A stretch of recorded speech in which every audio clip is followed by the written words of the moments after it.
কত বছর বয়স পর্যন্ত আপনাদের ভারতীয় ভিসা আবেদনের ক্ষেত্রে ফিঙ্গার দিতে হয় এবং কত বছর বয়স পর্যন্ত দিতে হয় না, বা কত বছর বয়স থেকে দিতে হয়, এটা নিয়ে আলোচনা করবো। আবার অনেক সিনিয়র সিটিজেন আছে, তাদের ফিঙ্গার দিতে হয় না, সেটা কত বছর বয়স পর্যন্ত হয়। এই দুটো বিষয় নিয়ে কথা বলবো। অনেকেই আবার মানে আগে একবার ফিঙ্গার দিয়েছে, তাদের আবার অনেকেরই ফিঙ্গার লাগে না। এটা কিভাবে আপনি যাচাই করবেন, কিভাবে বুঝবেন, এই তিনটা বিষয় নিয়ে কথা বলি। আমি প্রথমে যেটা বলবো যে আমরা যখন ভিসা সেন্টারে পাসপোর্ট জমা দিতে যাই, অনেকেই মানে যাওয়ার পর দেখি যে ফিঙ্গার নেয় না। এটা কেন হয়? এটা দুই কারণে হয়। একটা হচ্ছে ইতিপূর্বে আপনার ফিঙ্গার দেওয়া ছিল, সেটা ওদের সার্ভারে আছে, তখন তারা ফিঙ্গার নেয় না। এটা আপনি কিভাবে যাচাই করবেন? এটা আপনি যখন আবেদন করবেন, এই যে নট রিকোয়ার্ড দেখেন, ফিঙ্গারপ্রিন্ট লেখা থাকে, কি জানি একটা শব্দ লেখা থাকে, নট রিকোয়ার্ড, ওই যে ইয়ার শব্দ, আচ্ছা যাই হোক, একটা শব্দ লেখা থাকে। আপনি যখন আবেদন করেন, আবেদনের ডান পাশে দেখুন এইভাবে এইভাবে দেওয়া থাকে, উপরে নিচে করে লেখা থাকে। আমার কাছে ফাইলটা এখন নাই, ফাইল থাকলে দেখিয়ে দিতাম। এইভাবে আপনি মানে তাদেরটা লাগে না, অর্থাৎ আগে আবেদন করেছিল, সেটা সার্ভারে এই ফিঙ্গারপ্রিন্ট আছে বিদায় নেয় না। আর আরেক শ্রেণীর আছে যাদের বয়স কম, তাদেরকে ফিঙ্গার নেয় না। মানে কম বলতে কত বছর বয়স? কম বলতে 12 বছর বয়স পর্যন্ত। অর্থাৎ 12 বছরের নিচে হলে আপনার ফিঙ্গারপ্রিন্ট নেবে না। 12 বছর একদিনও হলে, অর্থাৎ 13 বছরে চলে যায়, অর্থাৎ 11 বছর, মানে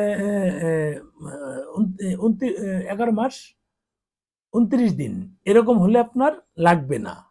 যদি 12 বছর পরে যায়, 12 বছর একদিন হয়ে যায়, তাহলে কিন্তু সেটা লাগবে, এটা মাথায় রাখবেন।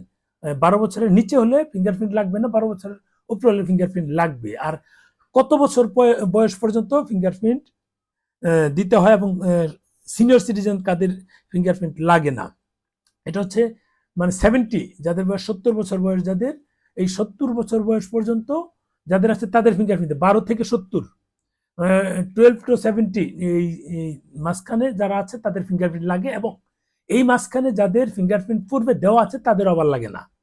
সেটা তো শুরুতেই বললাম। তার মানে 12 থেকে 70 বছর বয়স পর্যন্ত আপনাকে ফিঙ্গারপ্রিন্ট দিতে হবে মাস্ট।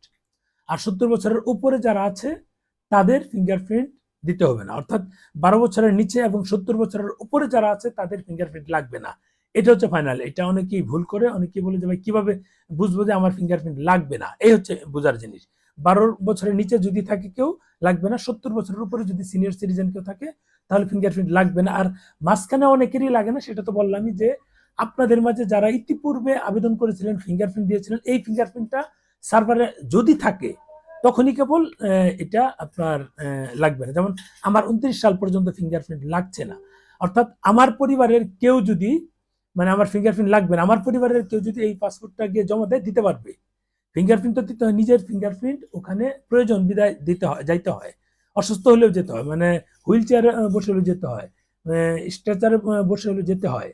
এই ফিঙ্গারপ্রিন্ট হচ্ছে মেন। যদি তার ফিঙ্গারপ্রিন্ট দেওয়া থাকে ইতিপূর্বে এবং ওখানে উল্লেখ করা থাকে আবেদনের সময়, সেখানে থাকলে কিন্তু তখন আমি প্রয়োজনে ছোট্ট একটা রিলস দিয়ে দেবো, কোথায় দেখা যায় ওইটা দিয়ে।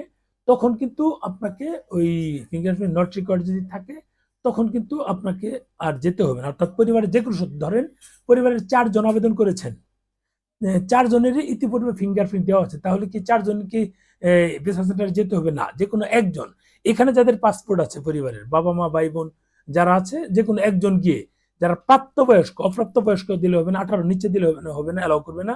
18 উপরে যারা আছে, এদের মাঝে প্রাপ্তবয়স্ক বাবা যাক বা মা যাক বা ছেলে যাক বা ভাই বোন যিনি যাক, ওনার বয়স যদি প্রাপ্তবয়স্ক হয়, 18 উপরে হয়, উনি ওনার পরিবারের বাকি সদস্যের পাসপোর্ট নিয়ে ভিসা সেন্টারে গিয়ে জমা দিতে পারবে।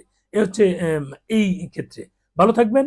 এই ভিডিওটা অনেকেরই প্রয়োজন। অনেক বলতে মানে প্রতিদিনই নক দেয় যে ভাই এটা কি করবো, 1 জন 2 জন 3 জন নক দেয় যে এটা কি করবো, আমি কিভাবে বুঝবো। আমি আজকে ক্লিয়ার করে দিলাম। আপনারা নিশ্চয়ই শেয়ার দিয়ে আপনাদের টাইমলাইনের প্রয়োজনে রেখে দিবেন।